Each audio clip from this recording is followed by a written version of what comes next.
Is my screen visible? Yes miss. ठीक है, देखिए,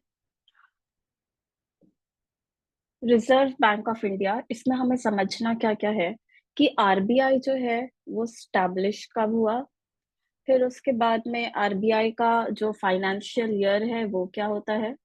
उसके बाद हम समझेंगे कि आरबीआई के रीजनल ऑफिसेस कहाँ कहाँ पर होते हैं। उसके बाद देन वी विल अंडरस्टैंड कि आरबीआई का एडमिनिस्ट्रेशन कैसे, आरबीआई का जो एडमिनिस्ट्रेशन है वो कैसे होता है। फिर उसके बाद हम समझेंगे कि आरबीआई के फंक्शंस क्या क्या है। और एक जो बहुत ही न्यूज में जो टॉपिक होता है, ऑटोनॉमी ऑफ आरबीआई, ये क्या होता है, हम इसे समझेंगे। ठीक है, देखिए, आरबीआई जो है वो स्टैब्लिश कब हुआ। तो एक कमेटी थी, कमेटी का नाम था हिल्टन यंग कमेटी।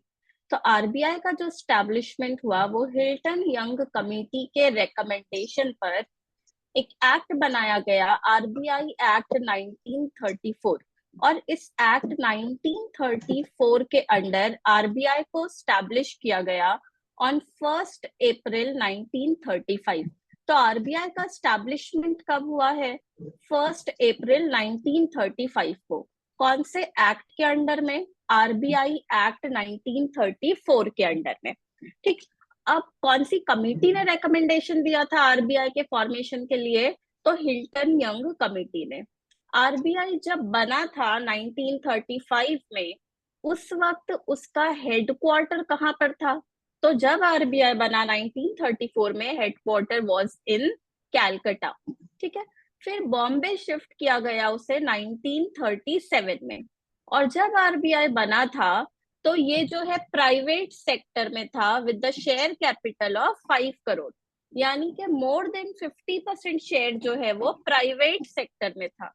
लेकिन आरबीआई को नेशनलाइज किया गवर्नमेंट ने, इंडियन गवर्नमेंट ने, ऑन 1 जनवरी 1949।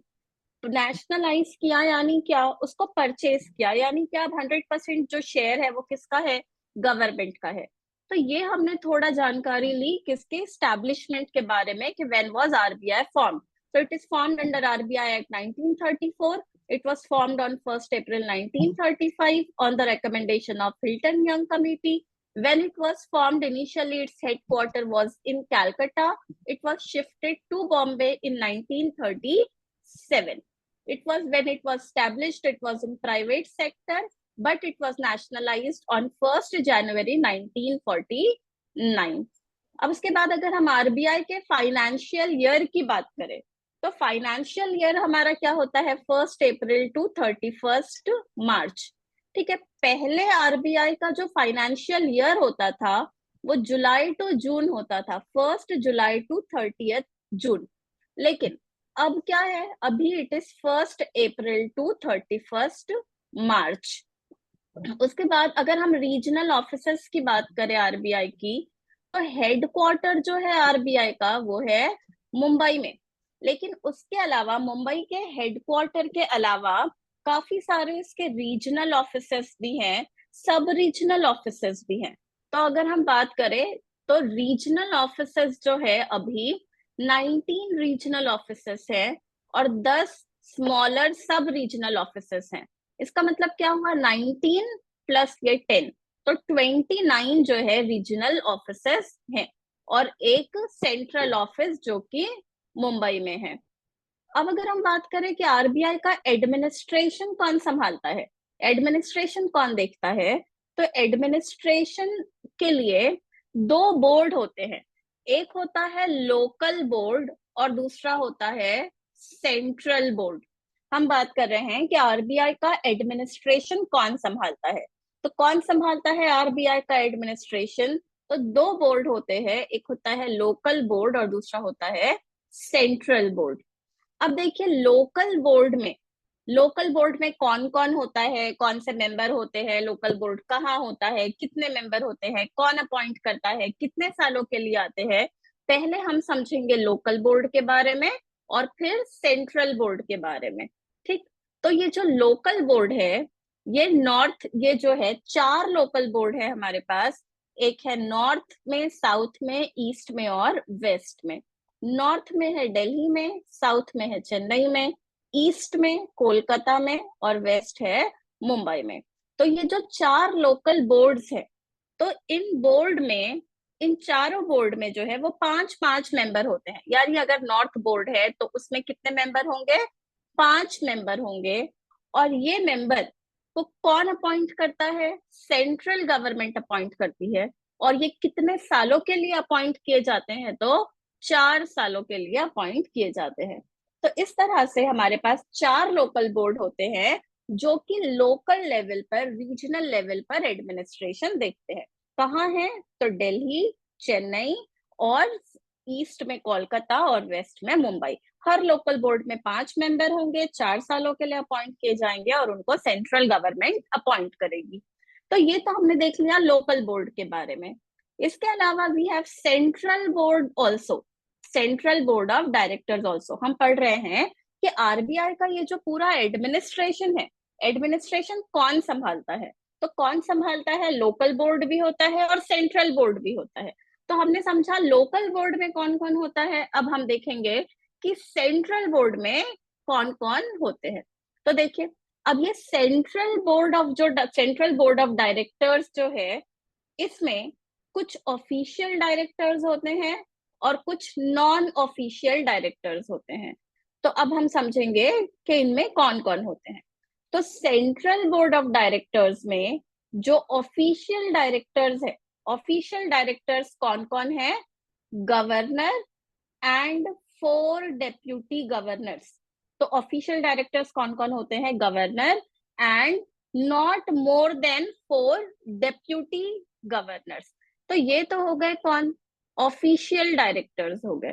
ठीक, अब अगर हम बात करें नॉन ऑफिशियल डायरेक्टर्स की, तो नॉन ऑफिशियल डायरेक्टर्स में कितने लोग होते हैं? तो देखिए, यहाँ पर नॉन ऑफिशियल डायरेक्टर्स में 10 डायरेक्टर्स को सेंट्रल गवर्नमेंट अपॉइंट करती है फ्रॉम वेरियस सेक्टर्स। वो फाइनेंस से हो सकते हैं, इंडस्ट्रियल सेक्टर से हो सकते हैं, लॉ के सेक्टर से हो सकते हैं। So from various sectors central government उन 10 डायरेक्टर्स को अपॉइंट करती है। इसके अलावा दो और मेंबर्स जो कि गवर्नमेंट के ऑफिशियल्स होते हैं, generally from the finance ministry. तो ये लोग नॉन ऑफिशियल डायरेक्टर्स इनको कहा जाता है। तो कितने हो गए?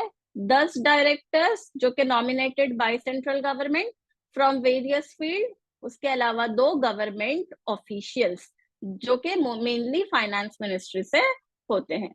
तो ये नॉन ऑफिशियल डायरेक्टर्स में ये लोग हो गए। इसके अलावा और कौन होता है नॉन ऑफिशियल डायरेक्टर में? तो अभी हमने जो पढ़ा था लोकल बोर्ड, चार लोकल बोर्ड जो है, हर किसी में पांच पांच मेंबर्स होते हैं, ये हमने देखा था। तो इनमें जो पांच पांच मेंबर्स होते हैं, इन्हीं में से एक एक मेंबर आ जाते हैं। यानी नॉर्थ बोर्ड से एक आ गया, साउथ बोर्ड से एक आ गया, वेस्ट बोर्ड से और ईस्ट बोर्ड से एक आ गया। तो इस तरह से 4 डायरेक्टर्स हो गए। ये जो लोकल बोर्ड के मेंबर्स हैं, ये चारों भी सेंट्रल बोर्ड के नॉन ऑफिशियल डायरेक्टर्स बनते हैं। इतना क्लियर है सबको? Am I clear? Yes, miss. Yes, ठीक, miss. ठीक है। तो हम देख रहे हैं कि आरबीआई का एडमिनिस्ट्रेशन कैसे संभाला जाता है। तो हमने देखा कि लोकल बोर्ड होता है और फिर सेंट्रल बोर्ड ऑफ डायरेक्टर्स भी होते हैं। सेंट्रल बोर्ड ऑफ डायरेक्टर में ऑफिशियल डायरेक्टर जिसमें एक governor and not more than 4 deputy governors, and non official directors होंगे। नॉन ऑफिशियल डायरेक्टर्स में 10 director from various field +2 government official +4 directors from the local board. तो इस तरीके से 14 + 2 कितने हो गए? 16 मेंबर्स ये नॉन ऑफिशियल डायरेक्टर्स हो गए। और ऑफिशियल डायरेक्टर्स 4 डेप्यूटी गवर्नर और एक गवर्नर। तो ये सारे लोग मिलकर जो है आरबीआई का एडमिनिस्ट्रेशन देखते हैं। अब ये जो लोकल बोर्ड के मेंबर्स है वो कितने सालों के लिए अपॉइंट किए जाते हैं? 4 इयर्स के लिए, ठीक। और ये जो सेंट्रल बोर्ड ऑफ डायरेक्टर्स में जो ऑफिशियल डायरेक्टर्स और नॉन ऑफिशियल डायरेक्टर्स हैं, ये कितने पीरियड के लिए अपॉइंट किए जाते हैं? इनका क्या टेन्योर होता है? तो जो नॉन ऑफिशियल डायरेक्टर्स होते हैं, नॉन ऑफिशियल डायरेक्टर्स का टेन्योर भी 4 साल का ही होता है, ठीक है। क्या इनको दोबारा रीनॉमिनेट किया जा सकता है? Yes, they can be renominated. तो हमने देखा लोकल बोर्ड के मेंबर्स, नॉन ऑफिशियल मेंबर्स, इन सबको कितने टाइम पीरियड के लिए अपॉइंट किया जाता है? 4 इयर्स के लिए। कौन अपॉइंट करता है? तो सेंट्रल गवर्नमेंट। अगर हम बात करें ऑफिशियल डायरेक्टर्स की, जिसमें गवर्नर और 4 डेप्यूटी गवर्नर्स आते हैं, तो इनका जो ऑफिशियल डायरेक्टर्स हैं, इनको कितने टाइम पीरियड के लिए अपॉइंट किया जाता है? तो अगर हम गवर्नर की बात करें, तो गवर्नर कितने टाइम पीरियड के लिए अपॉइंट होता है? अप टू 5 इयर्स का टर्म क्या होता है गवर्नर का? Up to 5 years. क्या इनको रीअपॉइंट किया जा सकता है? हाँ, बिल्कुल किया जा सकता है। क्या इनका रिटायरमेंट का कोई फिक्स्ड एज है? तो नहीं, कोई फिक्स्ड एज नहीं है। तो गवर्नर जितने भी नॉन ऑफिशियल डायरेक्टर्स थे और जो लोकल बोर्ड में थे, उनको 4 सालों के लिए अपॉइंट किया जाता है। और जो ऑफिशियल डायरेक्टर्स है, ऑफिशियल डायरेक्टर का टर्म, जैसे आरबीआई गवर्नर है, उनका टर्म है 5 साल का। अगर हम डेप्यूटी गवर्नर्स की बात करें, तो डेप्यूटी गवर्नर का टर्म कितना होता है? अप टू 5 इयर्स, और until they reach the age of 62 years, whichever is earlier. क्या इनका रीअपॉइंटमेंट हो सकता है? हाँ, इनका भी रीअपॉइंटमेंट हो सकता है, ठीक। अब ये सारे जो अब ये सारे जो जो गवर्नर है, आरबीआई का जो गवर्नर है, वो क्या है? आरबीआई का सीईओ भी उसे कहते हैं, और बोर्ड का चेयरपर्सन भी होता है आरबीआई का गवर्नर। इतना समझ आया एडमिनिस्ट्रेशन कैसे होता है आरबीआई का? Local yes board miss. होता है, सेंट्रल बोर्ड होता है, सेंट्रल बोर्ड में ऑफिशियल डायरेक्टर्स होते हैं, नॉन ऑफिशियल डायरेक्टर्स होते हैं, सेंट्रल बोर्ड में लोकल बोर्ड के मेंबर्स भी आते हैं, ठीक है। अब हम देखेंगे फर्स्ट गवर्नर कौन था आरबीआई का when RBI was formed in the year 1935। It was sir Osborne Smith. अब उसके बाद में हम देखते हैं फंक्शंस ऑफ आरबीआई, ठीक है, कि आरबीआई काम क्या क्या करता है। एग्जाम में क्वेश्चन भी पूछा जा चुका है कि फंक्शंस क्या है, और अलग अलग फंक्शंस पर भी क्वेश्चन पूछा जा चुका है। तो अब हम देखेंगे आरबीआई का फंक्शंस क्या है। तो एक एक करके हम सारे फंक्शंस को समझेंगे। देखिए, पहला फंक्शन है, आरबीआई क्या करता है? करेंसी को प्रिंट करता है। ये जो नोट को प्रिंट किया जाता है, कौन करता है? आरबीआई प्रिंट करता है। अब देखिए, क्या आरबीआई अपनी मर्जी से प्रिंट करता है? आरबीआई को जितना प्रिंट करना है, क्या आरबीआई अपनी मर्जी से प्रिंट कर सकता है? नहीं। RBI is the sole authority to issue currency, but on the order of the government. जब गवर्नमेंट ऑर्डर देती है तब ही आरबीआई करेंसी को प्रिंट करता है, ठीक है। अब देखिए, अब हमारे देश में करेंसी को कैसे प्रिंट किया जाता है? करेंसी को कैसे प्रिंट किया जाता है? तो एक सिस्टम होता है जिसे कहते हैं minimum reserve system. Minimum reserve system में क्या होता है कि अगर आरबीआई को कितना भी रुपया प्रिंट करना है, उसके बदले में पहले 200 करोड़ रुपया जो है उसको सेव रखना पड़ेगा। 200 करोड़ रुपए जो है वो आरबीआई को सेव रखना पड़ेगा। इसे कहते हैं मिनिमम रिजर्व सिस्टम। अब क्यों आरबीआई को 200 करोड़ रुपए, चाहे आरबीआई को जब भी करेंसी जो है प्रिंट करनी होती है, तो उसके बदले 200 करोड़ रुपए सेव क्यों रखने हैं? क्योंकि जब वो करेंसी सर्कुलेशन में होगी, तो उस करेंसी की वैल्यू क्या है? वो करेंसी अपनी वैल्यू कहाँ से डिराइव कर रहा है? तो कुछ तो है उसके बदले, जो हमने टाइप्स ऑफ मनी में पढ़ा था, है ना, कि अभी अगर पेपर करेंसी अगर सर्कुलेशन में है तो उसकी अपनी तो कोई वैल्यू नहीं है। क्यों? क्योंकि वो जिस कमोडिटी से बना है, फॉर एग्जाम्पल पेपर से बना है, तो उस पेपर की तो अपनी कोई वैल्यू नहीं है, तो उसकी अपनी कोई इंट्रिंसिक वैल्यू नहीं है। लेकिन जब वो अमाउंट रिजर्व रहेगा, इसका मतलब क्या हुआ कि वो जो करेंसी जो सर्कुलेशन में है, जो आरबीआई प्रिंट करेगा, उसकी वैल्यू कहां से डिराइव होगी? From the reserve which RBI has reserve. तो 200 करोड़ रुपए आरबीआई को रिजर्व रखने पड़ते हैं। अब वो 200 करोड़ में से 115 करोड़ जो है उसे गोल्ड में रखना पड़ता है। वो 200 करोड़ का, एक 200 करोड़ जो सेव रखने हैं उसमें से 115 करोड़ रुपए जो है गोल्ड के फॉर्म में रखना पड़ता है। और जो 85 करोड़ बच गए उसको वो गवर्नमेंट को लोन दे सकता है और गवर्नमेंट सिक्योरिटी रख सकता है। उसको वो किसी कहीं पर वो फॉरेन में लोन दे सकता है और कोई फॉरेन सिक्योरिटी रख सकता है।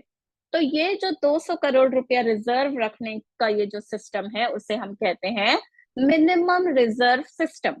और इस मिनिमम रिजर्व सिस्टम के बदले आरबीआई कितना भी अमाउंट, कितनी भी करेंसी को प्रिंट कर सकता है। उसको मिनिमम रिजर्व कितना रखना है? 200 करोड़। ठीक, तो देखिए फंक्शंस ऑफ आरबीआई हम देख रहे हैं। ये क्या करता है? करेंसी को प्रिंट करता है। क्या ये खुद से प्रिंट करता है? नहीं, on the order of the government. Minimum reserve कितना रखना होता है करेंसी जब प्रिंट करना है? तो मिनिमम रिजर्व 200 करोड़ के बदले वो अनलिमिटेड करेंसी को प्रिंट कर सकता है।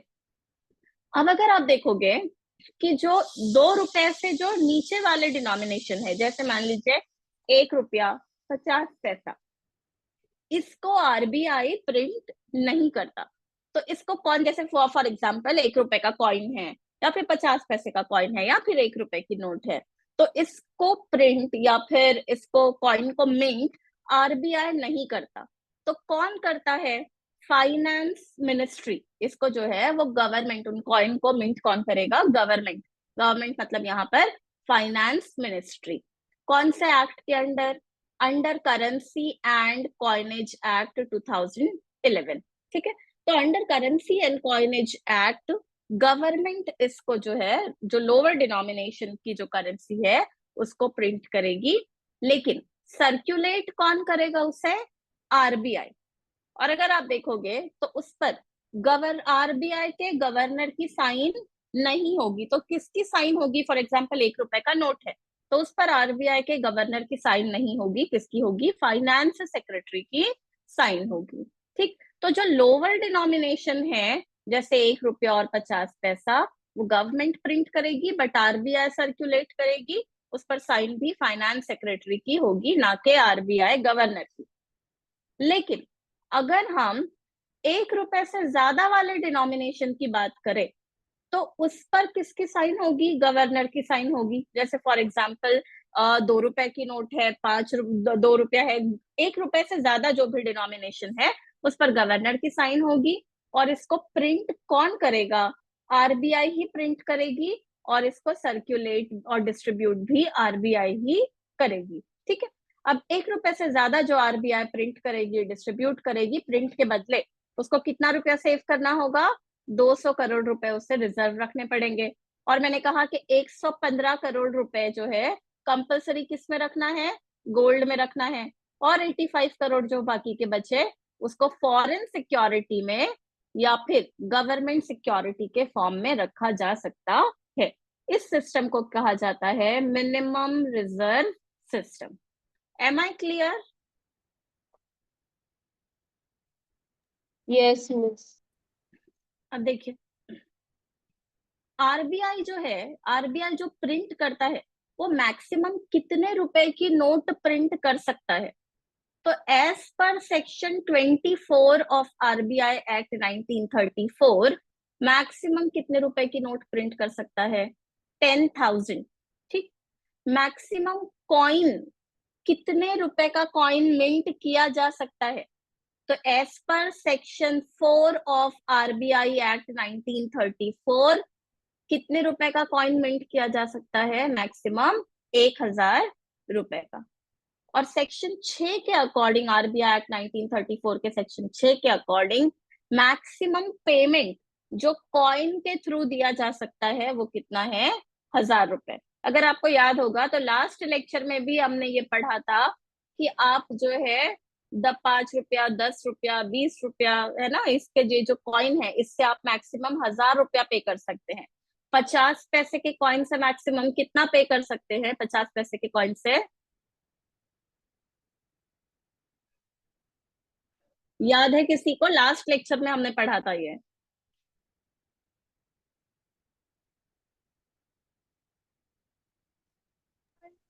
कृपा,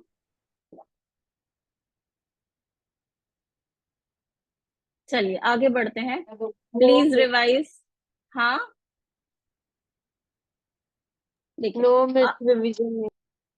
देखिए, करेंसी, तो हम देख रहे हैं फंक्शंस ऑफ आरबीआई। पहला हमने फंक्शन देखा करेंसी प्रिंट का।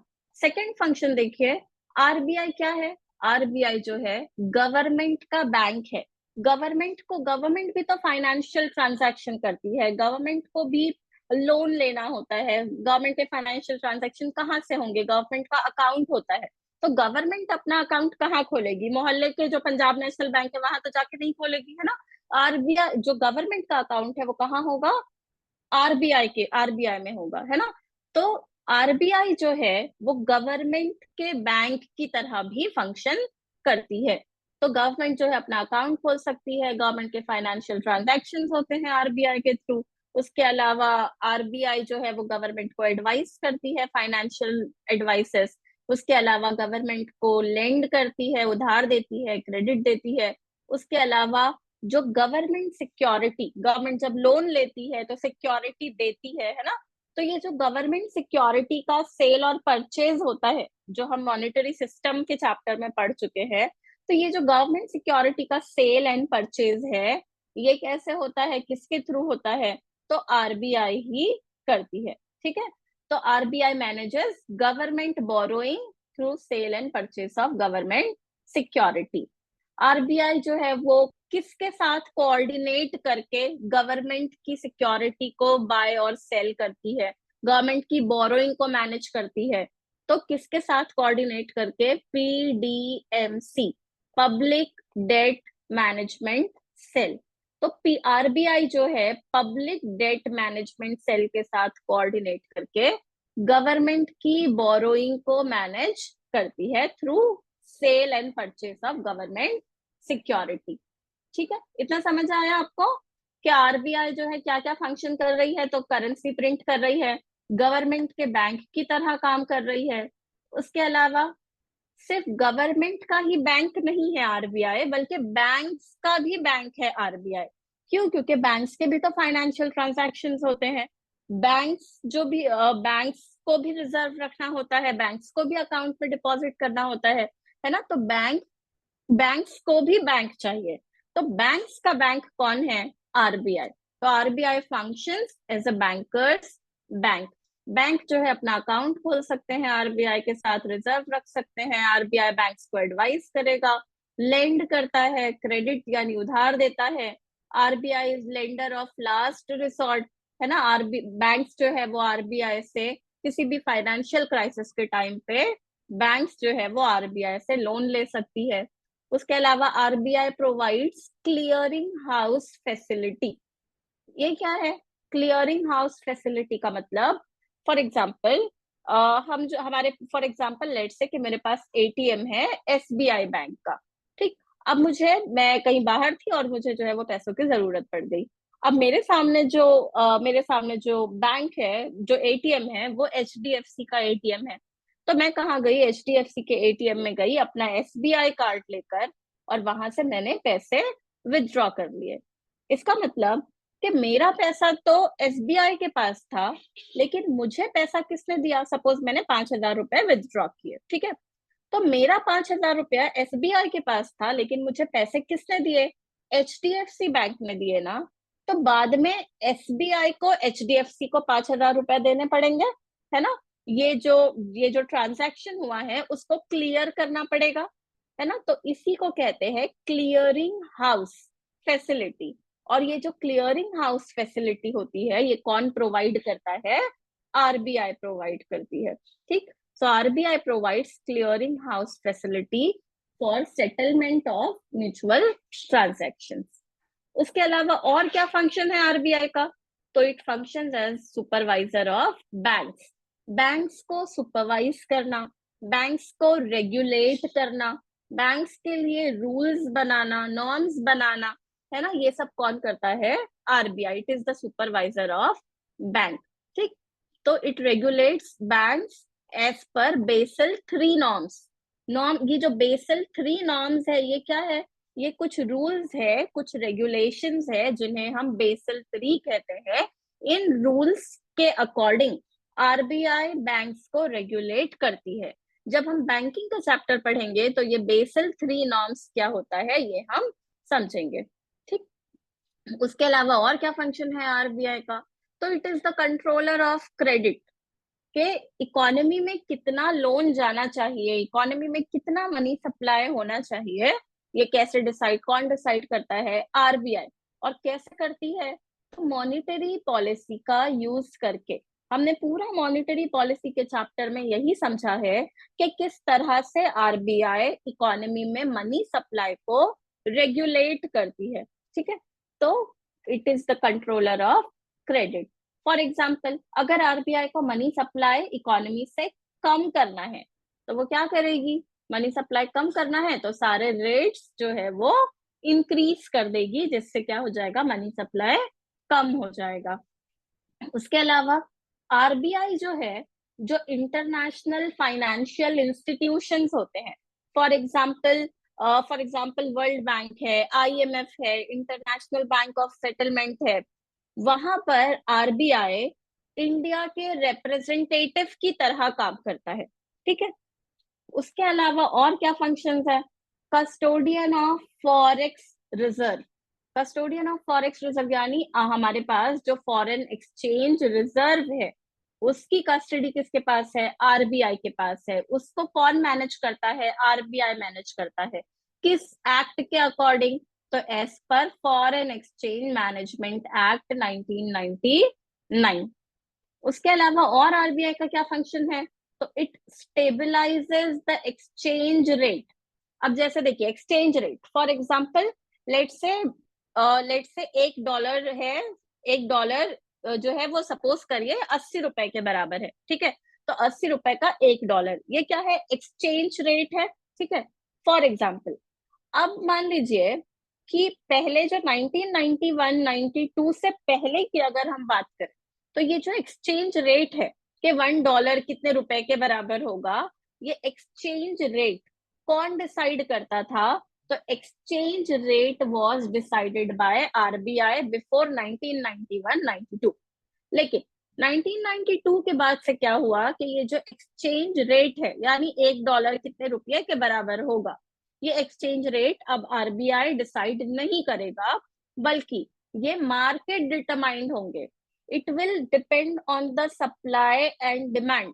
जितनी ज्यादा डिमांड होगी, जैसे कि फॉर एग्जांपल अगर डिमांड बहुत ज्यादा है तो जो है, सपोज करिए कि $1 पहले 70 रुपए का मिल रहा था, लेकिन अब अगर डॉलर की डिमांड बढ़ गई तो $1 अब 70 का नहीं बल्कि अब $1 जो है वो सपोज करिए 85 रुपीज में मिलेगा। यानी क्या हुआ? डॉलर की डिमांड बढ़ गई तो डॉलर का प्राइस भी बढ़ गया, एक्सचेंज रेट भी क्या हो गया? बढ़ गया, है ना? पहले $1 जो 70 में मिल रहा था, अब वही $1 आपको 85 रुपीज में मिलेगा। तो मार्केट में क्या डिमांड और सप्लाई है उसके अनुसार अब डिटरमाइन होगा कि एक्सचेंज रेट कितना होता है, कितना होगा। ठीक है, तो अब हम यहाँ पे देख रहे हैं कि आरबीआई का फंक्शन क्या है। तो हमने देखा कि आरबीआई जो है वो एक्सचेंज रेट को स्टेबलाइज करती है। इसका क्या मतलब? मैंने तो कहा कि 91-92 से पहले आरबीआई जो है एक्सचेंज रेट डिसाइड करती थी, लेकिन 92 के बाद अब तो आरबीआई नहीं डिसाइड करती, exchange rate is market determined, demand और सप्लाई पर डिपेंड करता है ना? लेकिन तो फिर आरबीआई कैसे रेगुलेट करती है, कैसे स्टेबलाइज करती है? तो आरबीआई जो है एक्सचेंज रेट कितना होगा उसको इनडायरेक्टली इन्फ्लुएंस करती है। कैसे? जैसे कि मान लीजिए फॉर एग्जांपल, अगर पहले $1 अगर 70 रुपए का था और अब $1 अगर 80 रुपए का हो गया, यानी 70 रुपया पहले देते थे तो $1 मिल जाता था हमें, अब अगर हम 80 रुपया देंगे तब जाके $1 मिलेगा। इसका मतलब क्या हुआ कि डॉलर क्या हो गया? एप्रिशिएट हो गया। डॉलर क्या हो गया? महंगा हो गया। डॉलर क्या हो गया? एक्सपेंसिव हो गया। डॉलर एप्रिशिएट हो गया और हमारा जो रुपी है वो क्या हो गया, डेप्रिशिएट हो गया, रुपी हैज लॉस्ट इट्स वैल्यू। तो अब क्या करें, डॉलर महंगा क्यों हो गया है, पहले 70 का मिल रहा था, अब 80 रुपया देंगे तब जाके $1 मिलेगा। तो महंगा क्यों हो गया है, क्योंकि डॉलर की डिमांड इकोनॉमी में बहुत ज्यादा है।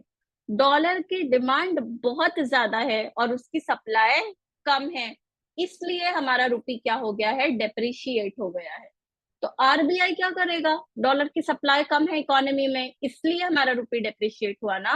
तो आरबीआई क्या करेगा, डॉलर को, आरबीआई के पास जो रिजर्व है, आरबीआई क्या करेगा, डॉलर की सप्लाई को बढ़ा देगा इकोनॉमी में। इसकी वजह से क्या होगा, जो रुपी, जो डॉलर जो इतना महंगा हो गया, इतना इतना महंगा हुआ है, वो क्या हो जाएगा, वो स्टेबल हो जाएगा। हमारा रुपी जो डेप्रिशिएट हुआ है वो क्या हो जाएगा, स्टेबल हो जाएगा। हो सकता है कि फिर से वो जो है 70, हो सकता है कि वो फिर से 70 पे चले जाए फॉर एग्जाम्पल, है ना। तो इसका मतलब क्या हुआ कि एक्सचेंज रेट वापस से क्या आ गया, $1 इज इक्वल टू 70 रुपया आ गया। इसका मतलब कि ये $1 इक्वल टू 70 रुपया ये आरबीआई ने फिक्स नहीं किया, बल्कि आरबीआई ने इनडायरेक्टली एक्सचेंज रेट को इन्फ्लुएंस किया by increasing the supply of dollar in the economy. Dollar had appreciated because of its increased demand and reduced supply, और उस वजह से क्या हुआ था, हमारा रुपी डेप्रिशिएटेड था। इसलिए आरबीआई ने क्या किया, to increase the supply of the dollar, RBI will sell some dollar in the economy or will increase the supply of dollar in the economy, and this will check our rupee depreciation. Am I clear?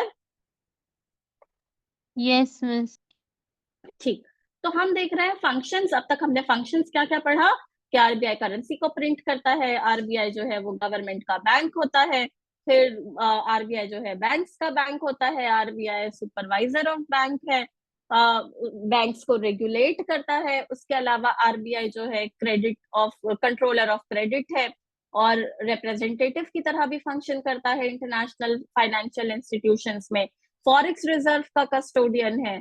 उसके अलावा exchange rate को stabilise करता है। और क्या करता है RBI, what else it does, तो इट प्रमोट्स इकोनॉमिक डेवलपमेंट। कैसे इकोनॉमिक डेवलपमेंट करता है, जैसे फॉर एग्जांपल अगर आपको याद होगा तो मॉनेटरी सिस्टम में हमने एक पॉलिसी पढ़ी थी जिसे कहते हैं priority sector lending. Priority sector lending में हमने ये देखा था कि आगे जितना भी लोन बैंक्स देती है उस टोटल लोन का 40% बैंक्स को कहाँ देना है, प्रायोरिटी सेक्टर्स में देना है। प्रायोरिटी सेक्टर्स जैसे कि कौन कौन से सेक्टर, तो एग्रीकल्चर सेक्टर है, उसके अलावा वल्नरेबल सेक्शन है जैसे कि विमेन है, SC ST पॉपुलेशन है, इन लोगों को देना है। उसके अलावा एजुकेशन लोन है, होम लोन है, एनवायरमेंट से रिलेटेड लोन है, उसके अलावा एनर्जी से रिलेटेड लोन है। ये सारे जो क्रेडिट है ये प्रायोरिटी सेक्टर्स है, बैंक्स को देना ही देना है। तो जितना भी लोन बैंक दे रही है, for example if bank is giving 100 rupees total loan, तो उसका 40% यानी 40 रुपीज जो है बैंक को इन प्रायोरिटी सेक्टर्स को देना है। तो इससे क्या होगा, वो सारे लोग है ना, जैसे कि SC है, ST है, विमेन है, वनरेबल सेक्शन है, जो बेचारे मजदूर है, किसी गवर्नमेंट स्कीम में काम कर रहे हैं, होम लोन है, एजुकेशन लोन है, इन एग्रीकल्चर जो फार्मर्स है ना, तो इन सारे लोगों का क्या होगा, फाइनेंशियल इंक्लूजन होगा। इन सारे लोगों को जब लोन मिलेगा तो इनका क्या, ये जो है कुछ स्टार्टअप कर पाएंगे, है ना, कुछ बिजनेस खोल पाएंगे, वहां से उन्हें पैसे आएंगे। इसकी वजह से क्या होगा, देश में प्रोडक्शन बढ़ेगा और क्या होगी, ग्रोथ होगी। तो आरबीआई का फंक्शन क्या है, it also promotes economic development through financial inclusion, micro credit, छोटे छोटे लोन देना, प्रायोरिटी सेक्टर लेंडिंग। ठीक है। उसके अलावा और आरबीआई क्या फंक्शन परफॉर्म करता है, तो it publishes monetary policy report. कौन कौन सी रिपोर्ट पब्लिश करता है, तो एक मंथली उसकी एक रिपोर्ट आती है आरबीआई बुलेटिन, हाफ ईयरली एक रिपोर्ट आती है मॉनिटरी पॉलिसी रिपोर्ट, एनुअली आती है monetary policy report on currency and finance. उसके अलावा और क्या फंक्शंस परफॉर्म करता है, तो सुपरवाइजर ऑफ पेमेंट सिस्टम, जो भी supervisor of payment system through it's DPSS। तो इसका एक डिपार्टमेंट होता है जिसे कहते हैं department of payment and settlement system, department of payment and settlement system. तो अपने department of payment and settlement system के थ्रू आरबीआई क्या करता है, जो भी पेमेंट किया जा रहा है देश में, जो भी पैसे ट्रांसफर किए जा रहे हैं, उसको सुपरवाइज करता है। जैसे कि चेक है, डिमांड ड्राफ्ट है, उसके अलावा पोस्टल ऑर्डर है, एनईएफटी करते हैं, आरटीजीएस के थ्रू पैसे ट्रांसफर करते हैं, आईएमपीएस के थ्रू जो है वो पैसे को ट्रांसफर किया जाता है। तो ये सारा जो पेमेंट का सिस्टम है, इन सब को सुपरवाइज करने का काम आरबीआई जो है वो करता है। अब देखिए, check, demand draft, postal order, देखो check, demand, DD, postal order ये हमें पता है, लेकिन एनईएफटी, आरटीजीएस, आईएमपीएस ये क्या होता है? देखो, एनईएफटी का क्या मतलब? एनईएफटी का फुल फॉर्म होता है net electronic fund transfer. RTGS का फुल फॉर्म क्या है? Real time gross settlement. IMPS का फुल फॉर्म है इमीडिएट पेमेंट सिस्टम। अब ये तीनों क्या होते हैं, ये मैं आपको ब्रीफ में बता देती हूँ। तो हमने ये देखा कि आरबीआई का फंक्शन है कि पेमेंट सिस्टम को रेगुलेट करता है। अब हम देख रहे हैं कि ये जो पेमेंट सिस्टम है, जैसे एनईएफटी है, आरटीजीएस, आईएमपीएस, इसका मतलब क्या है? तो एनईएफटी का full form net electronic fund transfer. इसमें क्या होता है कि अगर आपको कितना भी अमाउंट अगर आपको ट्रांसफर करना है, इसमें कोई लिमिट नहीं है, कोई मिनिमम लिमिट या कोई मैक्सिमम लिमिट नहीं है। आपको कितना भी अमाउंट अगर ट्रांसफर करना है तो आप इलेक्ट्रॉन एनईएफटी के थ्रू ट्रांसफर कर सकते हैं 24/7 इंक्लूडिंग हॉलीडेज। अब इसमें होता क्या है, कैसे पैसे ट्रांसफर किए जाते हैं? For example SBI, for example आप बैंक में गए एसबीआई में और आपको 5 लाख रुपए ट्रांसफर करने हैं आईसीआईसीआई बैंक में, ठीक है। फिर कोई दूसरा बंदा आया, सपोज 5 मिनट के बाद उसी एसबीआई बैंक में आया और कहा कि उसे भी 2 लाख रुपए आईसीआईसीआई में ट्रांसफर करने हैं। फिर कोई तीसरा इंसान आया एसबीआई में, उसने कहा कि उसे 3 लाख रुपए आईसीआईसीआई में ट्रांसफर करने हैं। तो टोटल एसबीआई को आईसीआईसीआई को कितना रुपया ट्रांसफर करना है? 10 लाख रुपए, 5 लाख प्लस 2 लाख प्लस 3 लाख, यानी 10 लाख रुपए एसबीआई को आईसीआईसीआई को देना है। अब मान लीजिए आईसीआईसीआई जो है वो दो, अब कोई आया आईसीआईसीआई के पास और कहा कि उसे 2 लाख रुपए एसबीआई को ट्रांसफर करने हैं। तो एसबीआई को 10 लाख रुपए आईसीआईसीआई को भेजना था और आईसीआईसीआई को 2 लाख रुपए एसबीआई को भेजना है ना। तो क्या होता है यहाँ पर, हर आधे घंटे में, हर 30 मिनट्स में एक बार नेटिंग की जाती है। नेटिंग मतलब ये देखा जाता है कि इफेक्टिव अमाउंट, एक नेट अमाउंट कितना भेजना है एक बैंक को दूसरे बैंक को। फॉर एग्जाम्पल, इस एग्जाम्पल की अगर हम बात करें तो अब 30 मिनट में एक नेटिंग की जाएगी, एक नेट अमाउंट निकाला जाएगा कि एसबीआई को कितना भेजना है आईसीआईसीआई को एंड आईसीआईसीआई कितना भेजेगा एसबीआई को। तो देखिए, एसबीआई को भेजना था 10 लाख रुपए और आईसीआईसीआई को भेजना था 2 लाख रुपए। तो यहाँ पे एसबीआई 10 लाख रुपए ना भेजकर कितना रुपया भेजेगा? 8 लाख रुपया भेजेगा, है ना। क्यों? क्योंकि 2 लाख तो आईसीआईसीआई को एसबीआई को भेजना था, है ना। तो एसबीआई सिर्फ कितना भेजेगा, ना कि 10 लाख बल्कि 8 लाख रुपए भेजेगा। तो इसे कहते हैं net electronic fund transfer. Net क्यों? क्योंकि हर 30 मिनट्स में यहाँ पर नेटिंग इज डन। समझ आया? तो एनईएफटी का यूज करके कितना भी अमाउंट भेजा जा सकता है 24/7 इंक्लूडिंग हॉलीडेज, ठीक है। Any amount can be transfer, no minimum and maximum limit. अब अगर हम बात करते हैं आरटीजीएस की, आरटीजीएस का फुल फॉर्म देखिए, यहाँ पर नाम से समझ आ रहा है, it is real time gross settlement. यहाँ पे देखिए, यहाँ पे क्या था, नेट था ना, यहाँ पर नेट था, यानी 30 मिनट्स में नेटिंग की जा रही है। यहाँ पर क्या है, रियल टाइम है। यहाँ पे कोई नेटिंग के लिए कोई नेटिंग नहीं की जा रही, दिस इज रियल टाइम में पैसा जो है वो ट्रांसफर होगा। लेकिन यहाँ पर लिमिट है। अगर हमने देखा एनईएफटी में कोई लिमिट नहीं थी, लेकिन यहाँ पर मिनिमम लिमिट कितना है, 2 लाख रुपए। यानी 2 लाख और उससे ऊपर का अमाउंट जो है वो आप आरटीजीएस के थ्रू भेज सकते हैं। ठीक, तो it is used for large transaction. RTGS is used for large transaction, और ये जो है सिर्फ ऑफिस आवर्स में अवेलेबल होता है, हॉलीडेज के टाइम पर अवेलेबल नहीं होगा। जब बैंक खुलेगा, जब बैंक ऑन होगा, तभी आरटीजीएस किया जा सकता है। But in case of NEFT can be done any time और एनी डे। ठीक है, उसके अलावा आईएमपीएस क्या है? IMPS is immediate payment system. जैसे फॉर एग्जांपल फोन पे है, जीपे है ना, जो यूपीआई है उसे हम कहेंगे इमीडिएट पेमेंट सिस्टम। यहाँ पे पैसे जो है इमीडिएटली ट्रांसफर हो जाते हैं इलेक्ट्रॉनिकली, डिजिटली। अब देखिए, तो हम ये देख रहे थे, आरबीआई का फंक्शन देख रहे थे, तो जो भी पेमेंट सिस्टम है ना, जैसे चेक, डिमांड ड्राफ्ट है, NEFT, RTGS, IMPS, international money transfer, ये सारा जो पेमेंट सिस्टम को सुपरवाइज कौन करता है? RBI. so it is the supervisor of payment system through its department of payment and settlement system। ठीक है, तो ये हो गया आरबीआई। अब आरबीआई से रिलेटेड हमें और भी चीजें जाननी है, ऑटोनॉमी ऑफ आरबीआई। ठीक, तो ऑटोनॉमी ऑफ आरबीआई से रिलेटेड हम इसे नेक्स्ट सेशन में समझेंगे। Am I clear? Am I Audible?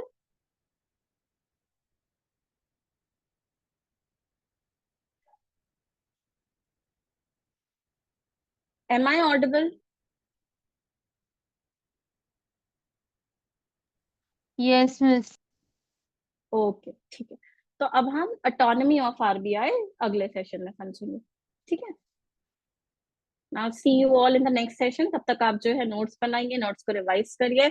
I will send some questions and please do solve those questions. ठीक है, Thank you, miss. Okay, welcome, bye, good night.